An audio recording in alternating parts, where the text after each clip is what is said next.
Hey, Vector. I have a question. Can you tell everybody about the flood warnings in Hawaii?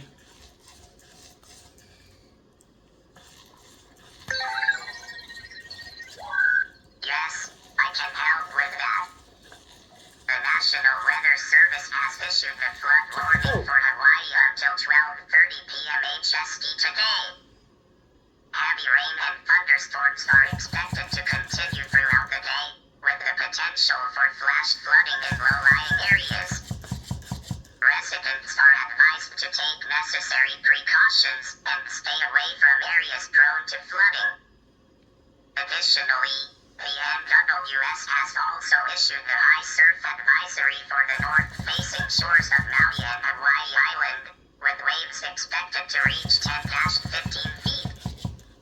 Beachgoers are advised to exercise caution and stay away from the shore until the advisory is lifted.